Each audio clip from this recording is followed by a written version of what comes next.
Apollo 8 coming up on 20 seconds, and you're looking very good. T-minus 15, 14, 13, 12, 11, 10, 9. We have ignition sequence start. The engines are on. 4, 3, 2, 1, 0. We have commit. We have Liftoff. The clock is running. Roger, clock. 51. No dia 21 de dezembro de 1968, os astronautas James Lovell, William Anders e Frank Borman embarcaram na primeira missão tripulada a orbitar a Lua. Houston, your trajectory and guidance are go. Over. Thank you, Michael. 3 dias e quase 400 mil quilômetros depois, a tripulação do Apollo 8 se aproximou do destino. E no dia 24 de dezembro, véspera de Natal, a nave começou a última de suas 10 órbitas ao redor da Lua. Observando a superfície lunar, Borman, Lovell e Anders enviaram uma mensagem para o que era até então a maior audiência de televisão ao vivo na história. For all the people back on Earth, the crew of Apollo 8 has a message that we would like to send to you. In the beginning, God created the heaven and the earth. And the earth was without form and void, and darkness was upon the face of the deep. And the Spirit of God moved upon the face of the waters. And God said, "Let there be light." And there was light. And God saw the light, that it was good. And from the crew of Apollo 8, we close with good night, a Merry Christmas, and God bless all of you on the good earth.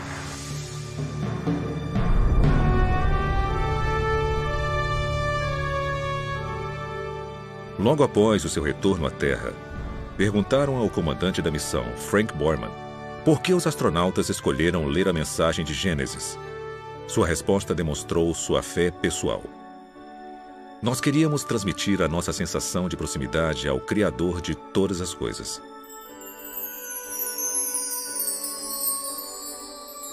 Essa não foi a primeira vez que o universo atraiu cientistas e exploradores para perto de Deus. Na verdade, muitos dos fundadores da astronomia moderna, incluindo Nicolau Copérnico, Galileu e Sir Isaac Newton, buscaram revelar e honrar o Criador através de algumas das descobertas mais importantes já feitas.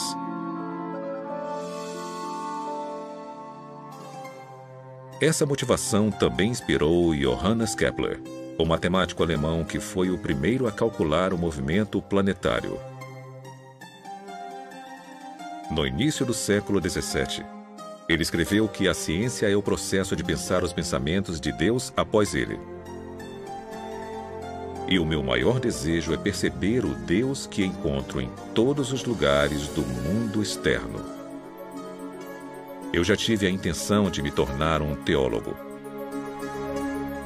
Mas agora vejo como Deus é através de minhas descobertas, também glorificado na astronomia, pois os céus declaram a glória de Deus.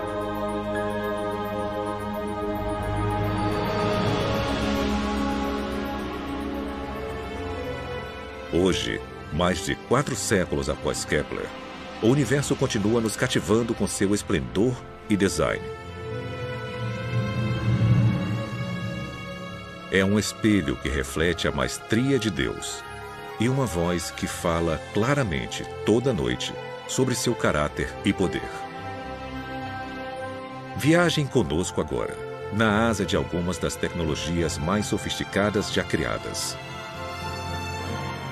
E conforme percorremos distâncias inconcebíveis para observar vistas inesquecíveis, vamos sentir as verdadeiras maravilhas das mãos do Criador e as glórias de seu coração.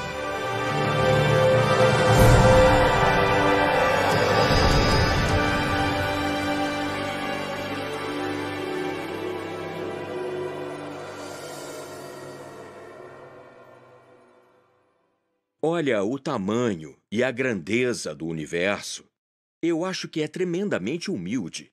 E pode ser que, através da beleza tremenda, que nos é revelada pelas fotos do telescópio Hubble e do tamanho enorme do universo, nós comecemos a apreciar a majestade e a grandiosidade de Deus, que transcende o universo e é maior do que esse cosmos que vemos. Então eu acho que o tamanho do universo evidencia a grandiosidade e a majestade de seu Criador. Já parou para pensar sobre a imensidade de Deus? A pura magnitude de seu poder e tamanho? É um conceito difícil de entender, porque Deus é espírito, então não há nada físico sobre sua estatura. Ele não pode ser medido por metros ou milhas, tempo ou espaço. No entanto, talvez seja possível dar uma olhada no que não podemos ver ou tocar, fazendo uma jornada imaginária através de sua maior criação.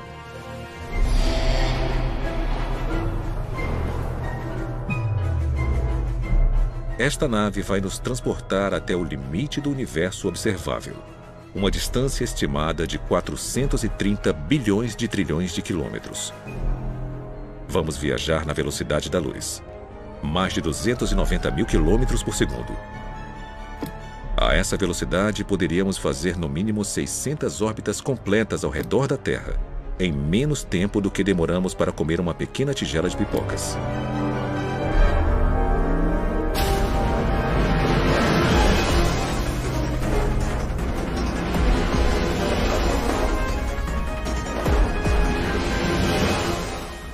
Partimos no dia 1º de janeiro. Viajando rapidamente pelo espaço, chegamos na Lua em menos de 1,3 segundos. Então, 4 minutos e meio depois, passamos correndo por Marte. Continuamos seguindo pelos planetas gigantes gasosos: Júpiter, Saturno, Urano, Netuno. E 5 horas e 20 minutos após sairmos da Terra, chegamos no planeta anão Plutão. Agora vamos ajustar o trajeto para um ângulo quase perpendicular às órbitas planetárias.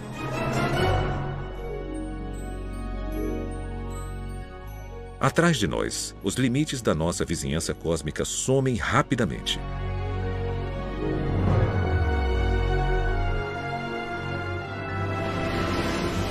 Entramos no espaço interestelar, o grande vazio entre o nosso sistema solar e a estrela mais próxima. 1 ano se passa, depois 2, 3, 4 anos.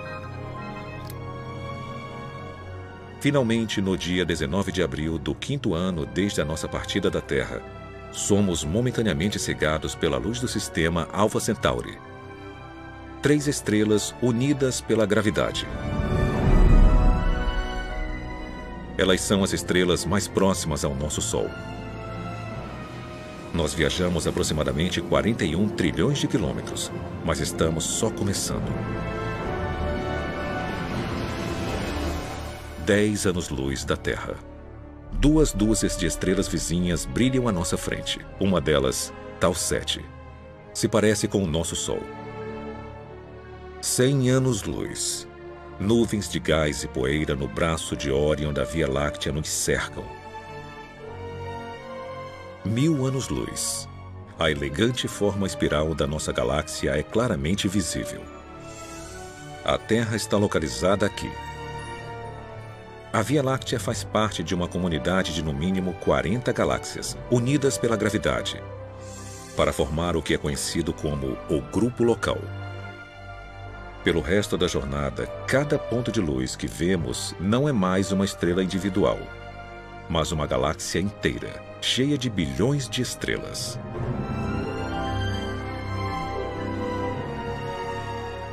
O nosso grupo local fica adjacente ao aglomerado de Virgo Cluster, uma grande concentração de aproximadamente 2.000 galáxias espirais elípticas e anãs que emitem nuvens quentes de plasma e poeira. Essa criação espetacular é o coração de uma cadeia de ilhas cósmicas que foram moldadas pela força gravitacional de 40.000 galáxias diferentes. Coletivamente, elas formam o superglomerado de Virgo, uma das maiores estruturas conhecidas pela ciência. Mas conforme nos afastamos, essa cadeia rapidamente se perde entre várias formações de composição e tamanhos similares. Pois Virgo é apenas uma gota em um balde cósmico que pode conter até 10 milhões de superglomerados, cada um sendo um fio fino na construção de larga escala do universo observável.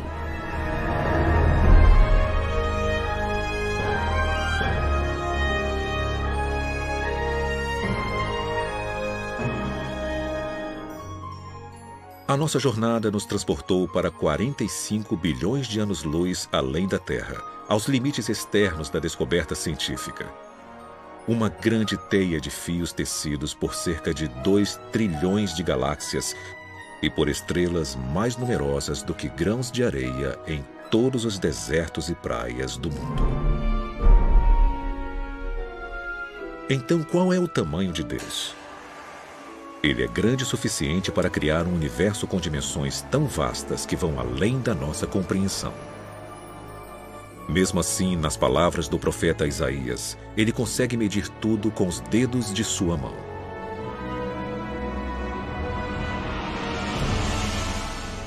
A magnitude do poder e do tamanho de Deus nunca poderá ser calculada pela matemática ou pela física, pois ele é onipotente, eterno e infinito. Mas se explorarmos o cosmos com a mente aberta, sem nos limitar às teorias do acaso cego e da colisão aleatória de átomos, vamos descobrir uma tapeçaria magnífica criada por um artista consumado que trouxe tudo isso à existência a partir de absolutamente nada. Depois revelou vislumbres de sua identidade através da grandeza e do design de tudo que fez. E qualquer um que já tenha olhado para um céu estrelado, as evidências da estatura e do caráter de Deus brilham mais forte do que a luz de 1000 estrelas.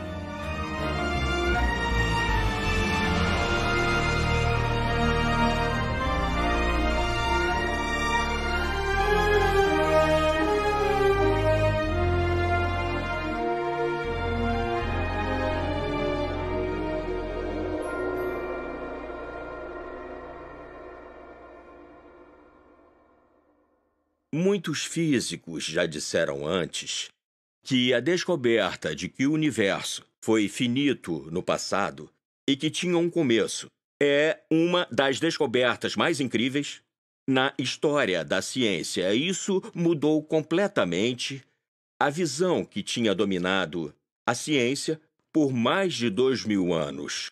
Isso foi escrito em Gênesis, capítulo 1, versículo 1. No princípio, foi Deus quem criou o céu e a terra. E uma das descobertas mais incríveis do século XX da cosmologia foi a confirmação sobre a antiga previsão judaica a respeito do início do universo.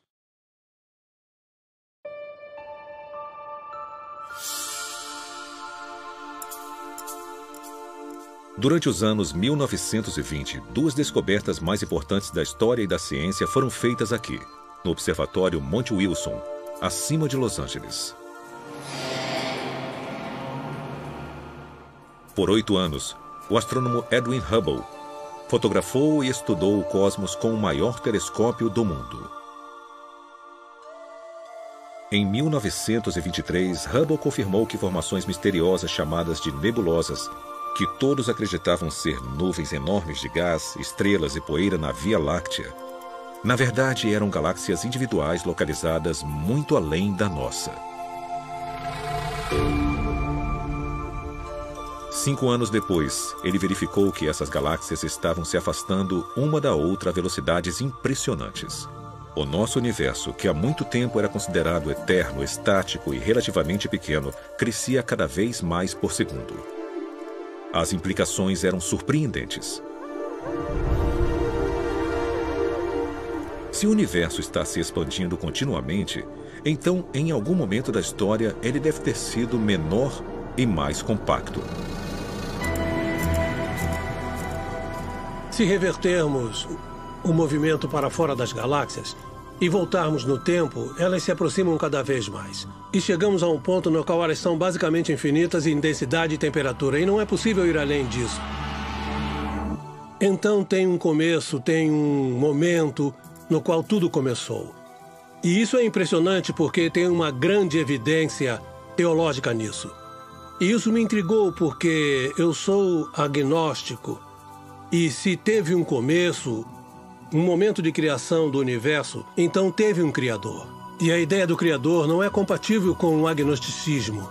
E assim como eu não posso acreditar que teve um Criador, não posso acreditar que tudo aconteceu por acaso, o que implica na existência de um Criador. Então, sabe, eu estou em um impasse completamente impossível. E continuei nele. A incerteza de Robert Jastrow foi alimentada por várias descobertas que apontaram que o universo foi criado a partir do nada e era governado por leis de física e química primorosamente calibradas para garantir uma vida complexa. A vida é tão extraordinária, principalmente a vida mais avançada, a vida inteligente. Seres conscientes são um fenômeno. De novo, eu acho qualitativamente difícil de acreditar que isso aconteceu por acaso. Por exemplo, pensa no seu cérebro. Mais de 1 quilo de massa. Ele contém 1 milhão de trilhão de sinapses, pelo que eu me lembro. Circuitos se abrindo e se fechando o tempo todo. É muito mais complicado do que a inteligência artificial mais avançada. E eu acho difícil de acreditar que tudo isso é questão de átomos e moléculas. Então eu tento encaixar no meu conceito de mundo a ideia de que há uma força maior de algum tipo que pode ser chamada de Deus ou de como você quiser. Mas eu não posso aceitar isso. Eu sou o que chamam de materialista na filosofia. Isso não significa que eu gosto de carros grandes. Os meus alunos sempre pensavam isso. Acredito que o mundo é feito inteiramente de substâncias materiais. E quando você especifica essas substâncias, átomos e moléculas, e as leis pelas quais são comandadas, você já fez tudo, não tem mais nada para ser dito ou inserido no seu modelo de universo. E é isso que a minha ciência me diz. E bem, eu fui um cientista a minha vida inteira. Mas isso não me satisfaz. Na verdade, me deixa inquieto. Parece que falta alguma coisa. Mas eu não vou descobrir que coisa é essa durante a minha vida. Robert Jastrow morreu em 2008. Sendo fundador do Instituto Espacial Goddard da NASA e o diretor do Observatório Monte Wilson, ele ajudou a popularizar a astronomia ao redor do mundo. Em seu livro best-seller Deus e os Astrônomos, Jastrow descreveu o conflito filosófico entre o materialismo científico e as provas de um universo que teve um começo. Em vez de desmentir a existência de Deus, os astrônomos podem estar encontrando mais provas circunstanciais de que Deus existe, de que o universo começou repentinamente em um ato de criação. Para o cientista, que viveu com a sua fé no poder da razão, a história termina como um pesadelo. Ele escalou as montanhas da ignorância, está prestes a conquistar o pico mais alto, e conforme sobe a última rocha, é recebido por um grupo de teólogos que está lá há séculos.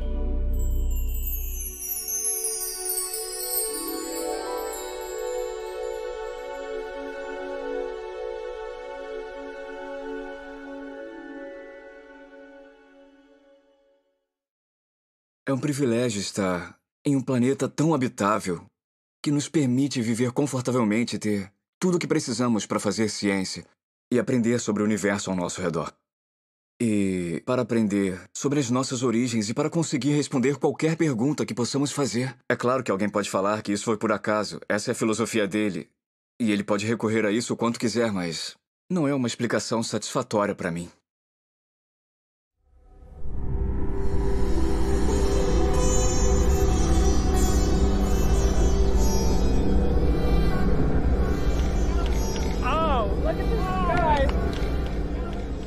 Isso começou com uma experiência em 1995. Eu fui observar o eclipse total do Sol na Índia. Foi meu primeiro eclipse total do Sol, foi um evento espetacular.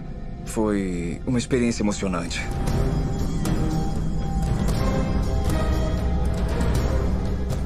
Seja um astrônomo que pode entender todo o fenômeno e prevê-lo em questão de 1 segundo em qualquer lugar da Terra, ou um nativo, todos ficaram maravilhados e reagiram da mesma forma a esse fenômeno incrível. Isso causou um grande impacto em mim. Por 51 segundos inesquecíveis, Guillermo Gonzalez e milhares de pessoas viram maravilhados esse raro evento astronômico. Gonzalez depois refletiu sobre a beleza misteriosa que havia testemunhado no céu do norte da Índia e sobre os fatores que o tornaram possível.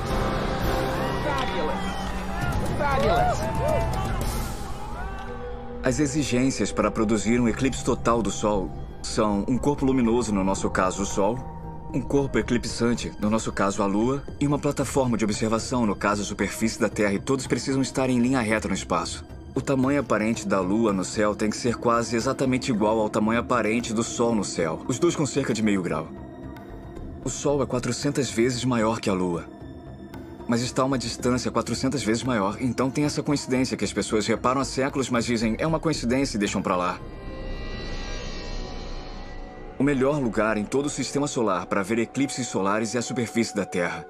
Eu cheguei a calcular as circunstâncias para eclipses de todos os outros planetas e de todas as luas. Cerca de 65 as maiores luas. E é uma coincidência incrível. O único lugar que tem observadores é o lugar com os melhores eclipses.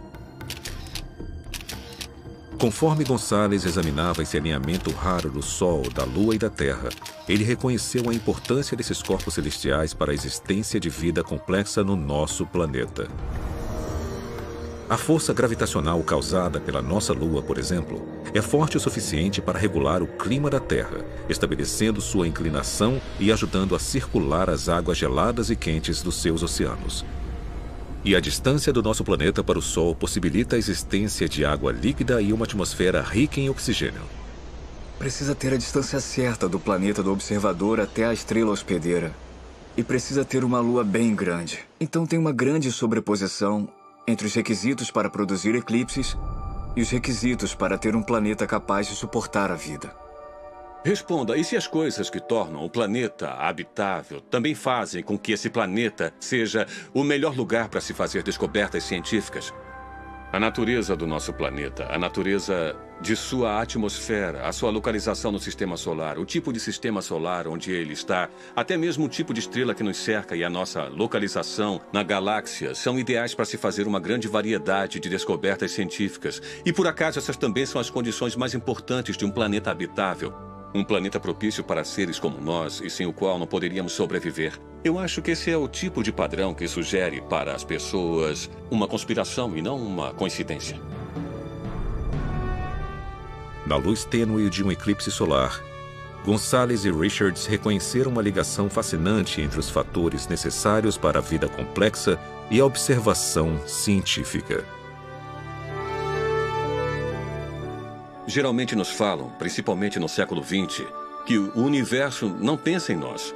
Ou seja, que nós existimos em um universo muito grande e que o universo não foi criado para seres como nós. Nós somos simplesmente uma vida que por acaso surgiu num pequeno planeta que cerca uma estrela minúscula e insignificante numa galáxia normal dentro de um grande universo que não foi planejado. O nosso argumento sugere uma ideia completamente diferente. Sugere que o universo foi planejado, que o universo existe por um propósito. E esse propósito não é simplesmente para que seres como nós existam, para que possamos nos ampliar além do nosso lar pequeno e paroquial, para ver o universo como um todo, para descobrir o universo e, na verdade, talvez para considerar se esse universo aponta para algo além de si mesmo. Tem um certo aspecto sobre o universo que não pode ser simplesmente explicado através de forças impessoais da natureza, de átomos que colidiram com átomos. Então, temos que buscar algo além do universo para tentar explicar isso. Porque o universo existe de forma que os lugares mais habitáveis também oferecem as melhores oportunidades para descobertas científicas.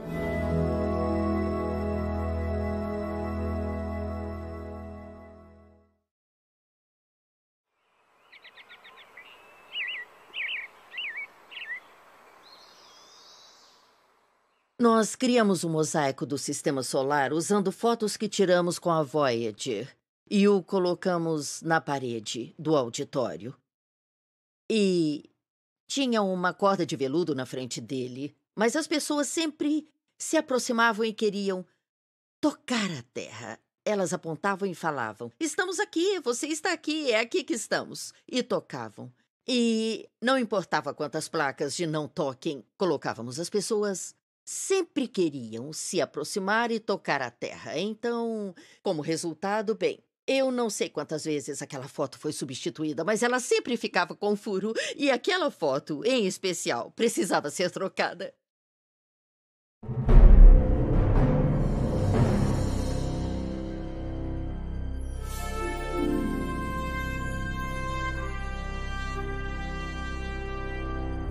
Em dezembro de 1980, a sonda Voyager 1 da NASA completou sua exploração histórica de Júpiter e Saturno. De todos os aspectos, a missão foi um grande sucesso. Por mais de 20 meses, a sonda não tripulada analisou e fotografou os 2 maiores planetas e suas luas, revelando uma variedade de informações sobre esses mundos misteriosos.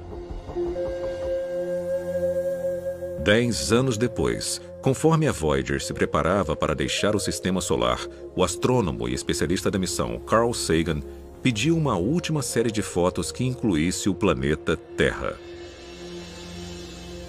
Foi ideia do Carl Sagan. Ele queria dar ao público uma foto de quão pequeno e isolado é o planeta Terra. Então, por fim, criamos o que chamamos de sequência, que é uma série de comandos da câmera. E apontamos a plataforma de varredura da sonda para vários planetas e tiramos também algumas fotos das estrelas ao fundo. Em 14 de fevereiro de 1990, as câmeras de alcance curto e longo da Voyager capturaram esse mosaico do Sistema Solar. Uma das imagens era uma vista da Terra envolvida por um raio de luz. O nosso planeta a 5,95 bilhões de quilômetros de distância. É só um pequeno pixel brilhante. Não dá para ver os continentes ou oceanos. Sabe, a nossa casa está tão distante daqui. O pálido ponto azul conquistou a imaginação do mundo. E em 1994, Carl Sagan compartilhou suas reações à foto durante uma palestra na Universidade Cornell. Nós vivemos em um planeta insignificante, de uma estrela monótona perdida em uma galáxia que repousa em algum canto esquecido do universo, no qual há mais galáxias do que pessoas. Mas considerem de novo aquele ponto. Ele é aqui. É o nosso lar. Somos nós. Nele, todo mundo que você conhece, todo mundo que você já ouviu falar, todo ser humano que já existiu e viveu sua vida. O conjunto de nossas alegrias e sofrimentos, todo herói e covarde, todo camponês e rei, todo casal jovem apaixonado, toda mãe e pai, toda criança esperançosa, todo inventor e explorador, todo professor de moral, todo astro, todo líder supremo, todo santo e pecador na história da nossa espécie. Todos viveram lá, em um grão de poeira suspenso em um raio de sol.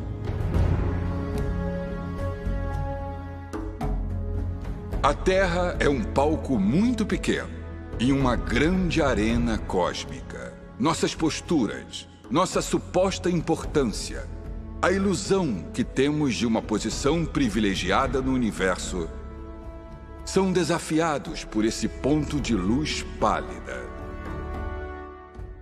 O nosso planeta é uma partícula solitária em uma grande e abrangente escuridão cósmica. Em nossa obscuridade, em toda essa grandeza, não há indícios de que chegará ajuda de outro lugar para nos salvar de nós mesmos. Parafraseando, Sagan diz que isso mostra a nossa insignificância cósmica. Nós não fomos planejados, nós não fomos criados, ninguém está cuidando de nós. Estamos por conta própria. Tá, então vamos pegar aquela foto de isolação e solidão e vamos compará-la à imagem bíblica da criação. E nessa visão teísta contrastante, nós fomos criados, nós fomos projetados, nós fomos planejados. Não estamos sozinhos. Essas duas visões da realidade vão levá-lo em direções bem diferentes. 3.000 anos antes de Carl Sagan ponderar sobre a significância dos planetas e das pessoas, Davi, o rei pastor de Israel, observou o céu noturno e achou respostas próprias. Elas estão registradas nos Salmos do Antigo Testamento. Ó Senhor, a tua glória é maior do que a dos céus. Quando vejo o céu noturno e vejo as obras dos teus dedos, a lua e as estrelas que tu preparaste, o que são meros mortais para que te lembres deles? Seres humanos para que cuides deles? Mesmo assim, pouco menor os fizestes do que os anjos e os coroastes com glória e honra. Tu examinastes o meu coração e sabes tudo sobre mim. Sabes quando me sento ou quando me levanto. Sabes os meus pensamentos, mesmo quando estou distante. Sabes o que vou falar antes mesmo que eu o fale. Tu andas na minha frente e me segues. Colocas tua mão de bênção em minha cabeça. Tal conhecimento é muito maravilhoso para mim, muito grandioso para que eu possa entender. Tu criaste o meu ser mais íntimo, moldaste-me no útero de minha mãe. Observaste-me conforme eu me formava em total reclusão, conforme era moldado na escuridão. Os teus olhos viram o meu corpo não formado. Todos os dias ordenados para mim foram escritos em teu livro. Eu te louvo porque me fizestes de modo especial e admirável. Tuas obras são maravilhosas, disso tenho plena certeza. Então Davi abre o seu coração, porque no fundo ele tem a reação certa, que é: eu fui um ser criado. Sou um produto de uma mente que construiu a mim e tudo isso. E apesar do fato dele ter construído coisas tão grandes e mais vastas do que eu, ele se importa comigo. Ele se importa comigo. Eu acho que a percepção do Carl Sagan é tão diferente porque o universo do Carl Sagan tem... Bem, de certa forma, Deus se foi. E se o principal ator para Davi, o Deus de Abraão, Isaque e Jacó, saiu de cena, então quem é o responsável? Quem construiu? Quem construiu tudo? Se não foi uma mente, se não foi um intelecto, se não foi uma pessoa, um ser supremo e poderoso com o qual possamos ter uma relação, então tudo que sobra é a física. A física tem que comandar o show. E nós nos tornamos, em vez de uma criatura planejada e criada por um grande criador, nós nos tornamos um caso de sorte de uma longa teia de acidentes cósmicos. E, na verdade, isso é muito solitário.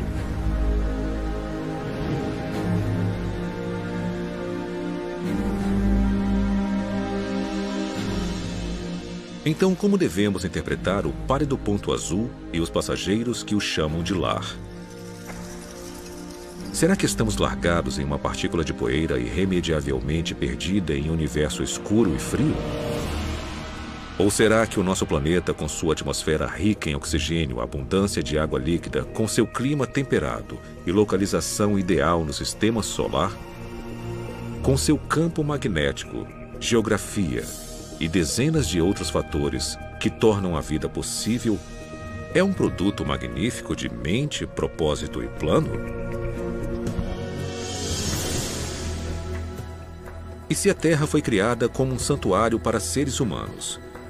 Será possível nós existirmos por um motivo maior do que a mera sobrevivência?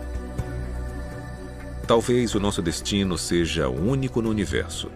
E como Davi, podemos passar a nossa vida no pálido ponto azul pelo maior propósito de todos: para conhecer Deus e adorá-lo para sempre.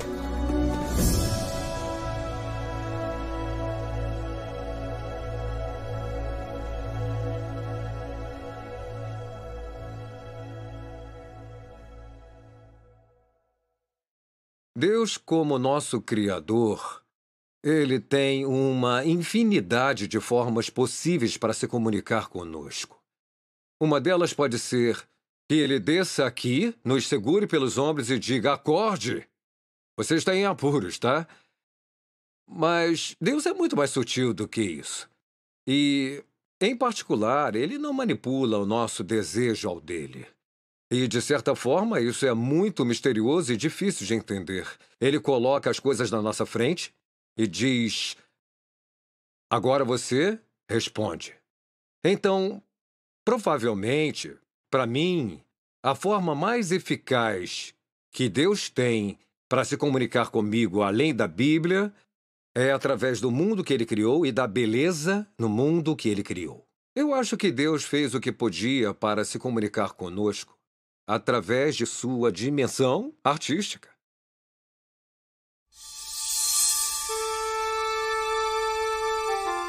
Elas estão entre as 7 maiores maravilhas naturais do mundo. Demonstrações incríveis de arte que já foram celebradas em pinturas nas cavernas pré-históricas, na mitologia viking e nas peças de Shakespeare.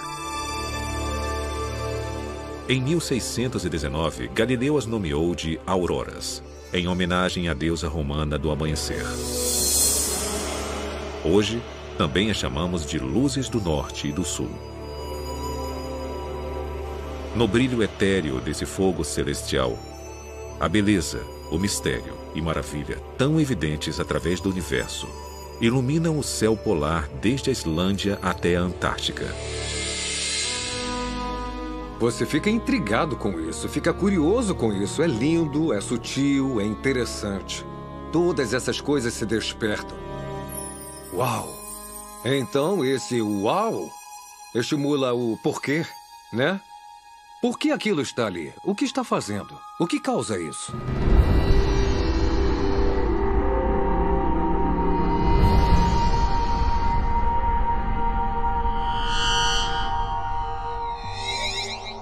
Toda aurora no nosso sistema solar é originada aqui, na superfície turbulenta de uma estrela de sequência principal G2, a 149 milhões de quilômetros da Terra.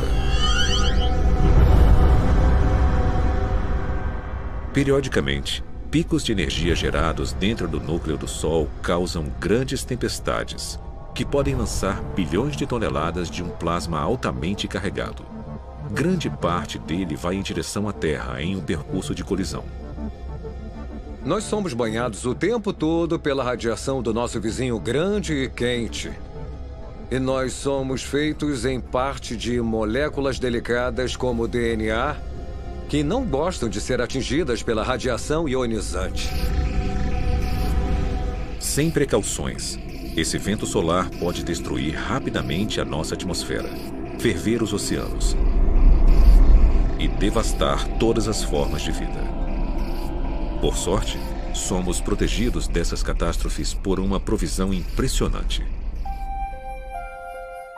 Debaixo da crosta e do manto do nosso planeta, uma camada de ferro, níquel e enxofre derretidos, com uma grossura de 2.400 quilômetros, flui constantemente ao redor de um núcleo de ferro sólido. Esse movimento produz um campo magnético que irradia do núcleo da Terra através dos polos, e milhares de quilômetros pelo espaço. Quando o plasma atinge esse campo, grande parte das partículas letais são desviadas antes de chegar à superfície da Terra. Mas algumas são atraídas até as linhas do campo magnético e são canalizadas diretamente para os polos norte e sul. Cerca de 99% da nossa atmosfera é formada por átomos de nitrogênio e oxigênio. Esses componentes são eletricamente neutros. Assim que o plasma colide com um átomo, um elétron absorve a onda de energia e momentaneamente amplia sua órbita ao redor do núcleo. Então essa partícula supercarregada volta à posição e ao tamanho normais, liberando um único fóton, uma pequena onda de luz colorida. O processo é repetido pelo céu noturno.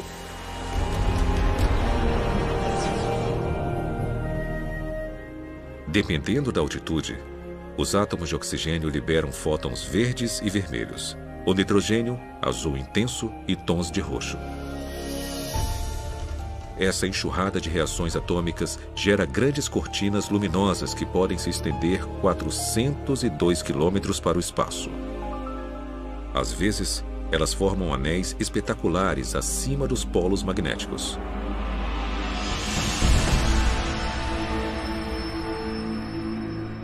Ao orbitar a Terra na Estação Espacial Internacional, astronautas fotografaram as auroras e revelaram o seu esplendor misterioso, de formas nunca antes vistas. Essa beleza fala conosco eloquentemente sem dizer nenhuma palavra. Eu acho que a aurora por si só é um cartaz lindo e brilhante balançando. É uma mensagem e ela diz: este planeta não foi um acidente. E o fato de vocês estarem nele não é um acidente. Deus nos deu um mundo que, se nós dermos alguma chance, ele testemunha de forma fiel a Deus. E esse testemunho, essa voz que nós ouvimos da natureza, fica mais forte e mais bonita quanto mais você a conhece. A sabedoria de Deus realmente é infinita e ele criou um mundo com tantos detalhes interessantes.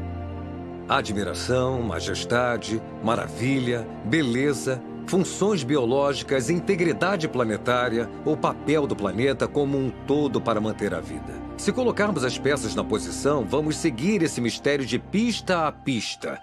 E eu acho que o que acontece, certamente no meu caso, é que você percebe que a Terra não é um lugar onde a vida pode simplesmente prosperar por acaso.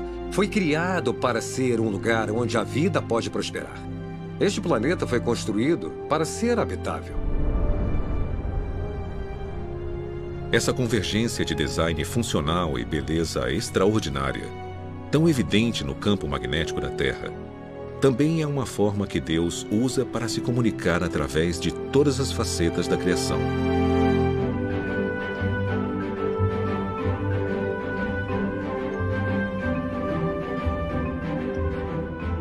Primeiro, ele captura nossa atenção com artes de tirar o fôlego, pois o mundo natural é uma galeria cheia de obras de arte, cada uma com seu significado e revelação. Depois, se buscarmos entender com afinco os como e porquês do cosmos, ficamos frente a frente com o Criador de tudo. O artista e engenheiro eterno que criou as maravilhas físicas que enchem os nossos olhos, inspiram os nossos corações e garantem a nossa sobrevivência no terceiro planeta depois do Sol.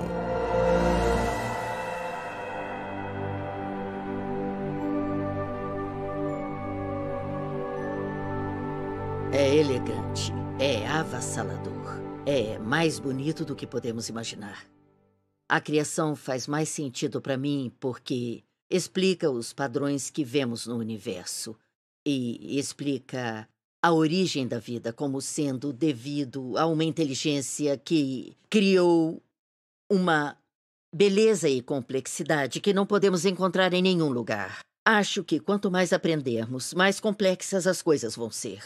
Mas, ao mesmo tempo, eu acho que vamos encontrar os princípios subjacentes que nos farão ter uma visão da mente do Criador. E quanto mais aprendemos sobre isso, mais incrível vai ficar.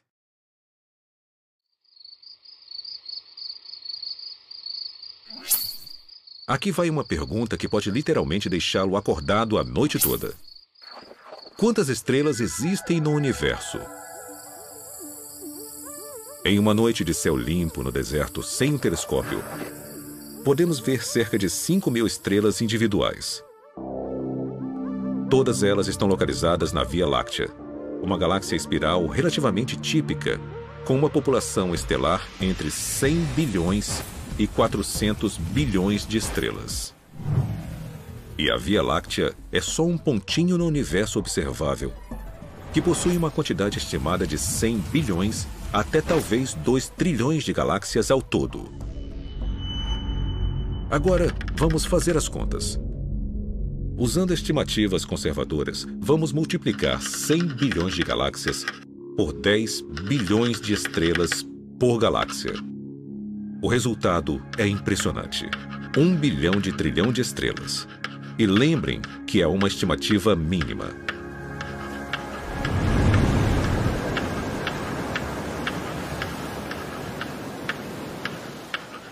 Para compreender um número tão grande, precisamos de um contexto. Então vamos tentar isso. Há aproximadamente 135 mil grãos em 16 metros cúbicos de areia e 235 milhões em 28 mil centímetros cúbicos. Mesmo que seja quase impossível determinar a medida exata, os geógrafos estimam que haja aproximadamente 320 mil quilômetros de costa e 15 milhões de quilômetros quadrados de areia de deserto na superfície do nosso planeta. Usando estimativas como essas, os pesquisadores da Universidade do Havaí calcularam que, em todos os desertos e praias do mundo, há cerca de 7,5 vezes 10 elevado a 18, ou mais de 7 bilhões de grãos de areia individuais.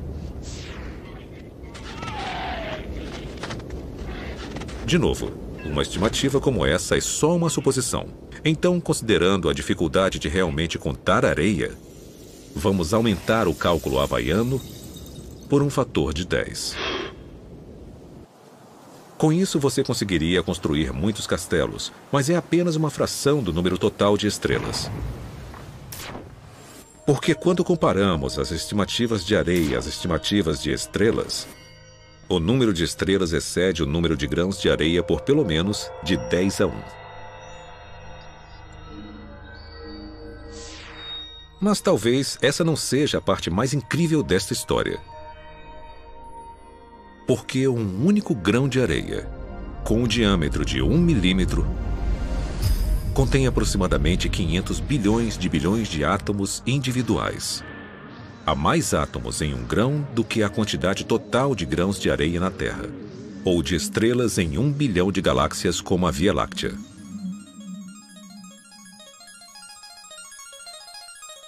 Certo. Antes de desligarmos a calculadora, uma dose final de números altos. Em uma única gota de água, há cerca de 1,7 bilhões de trilhões de moléculas de H2O individuais. Ou seja, em algumas gotas grandes, o número total de moléculas pode superar o número total de estrelas em todo o universo.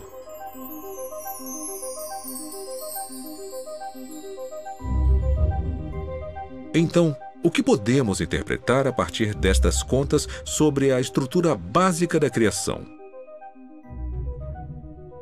Bem, para começar, nós vivemos em um planeta que faz parte de um cosmos inimaginavelmente grande e complexo. E esse planeta está cheio de incontáveis universos atômicos e moleculares, inimaginavelmente pequenos, e às vezes até mais complexos. E cada um desses reinos físicos, seja gigante ou microscópico, é mantido unido a cada segundo de cada hora de cada dia pelo Deus que criou tudo.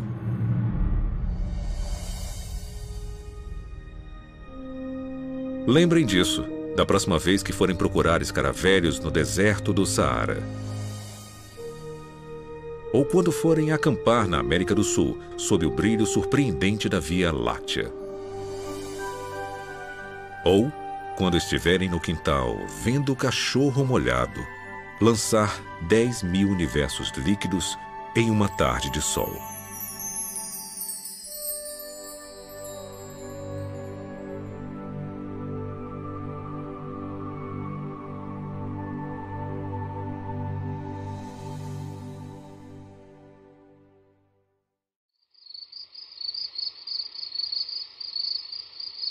Quando a minha filha de 6 anos olha para as estrelas, ela me diz: é tão óbvio que Deus existe. Como alguém pode questionar isso? Como alguém pode pensar o contrário? Tem uma sensação intuitiva que diz que Deus claramente fez isso.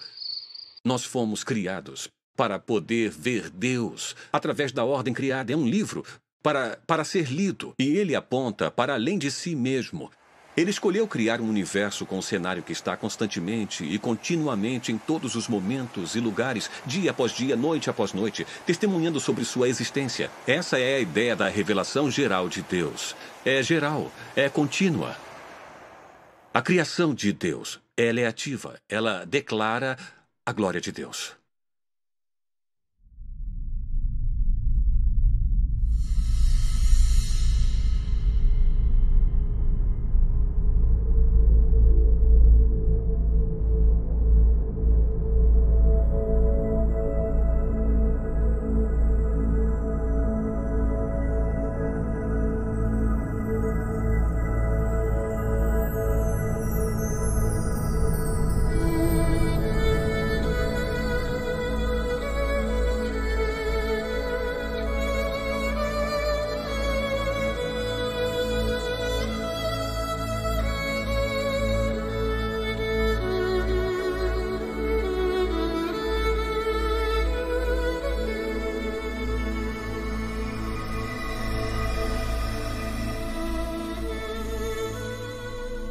Os céus declaram a obra de Deus. O firmamento proclama a obra de suas mãos. Dia após dia, eles fazem sua declaração. Noite após noite, eles revelam sabedoria. Eles não usam palavras, não escutamos nenhum som deles. Mas sua voz é ecoada para toda a terra, suas palavras até o fim do mundo. Levante os olhos e olhe para o céu. Quem criou tudo isso? Ele que traz os astros um por um. Ele determina a quantidade de estrelas e chama todas por nome. Grande é o nosso Senhor e poderosa é a sua força. Sua compreensão é infinita.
O Senhor é o grande Deus, o grande Rei acima de todos os deuses. Em suas mãos estão as profundezas da terra, e os picos das montanhas pertencem a ele. O mar é dele, pois ele o criou, e suas mãos formaram a terra seca. Todas as nações são apenas uma gota em um balde. Não são nada mais do que poeira nas balanças.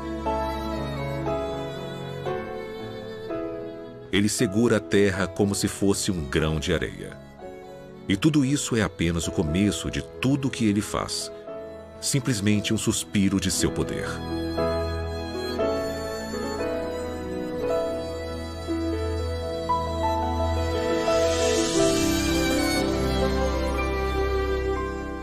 Venha ver as obras de Deus, que é incrível em seus feitos.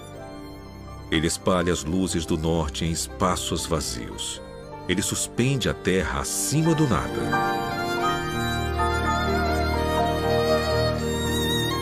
Ele marca o horizonte no rosto das águas, para haver um limite entre luz e escuridão.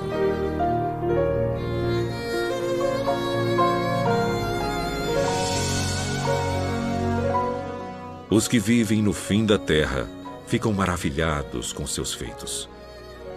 Desde onde o sol nasce até onde se põe, tu inspiras gritos de alegria.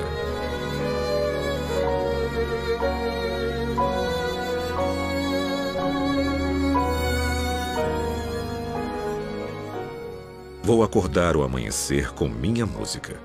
Vou louvá-lo entre as nações. Pois o seu amor inabalável é tão alto quanto o céu. Sua fé alcança as nuvens. Seja exaltado, ó Deus, que a tua glória brilhe por toda a terra.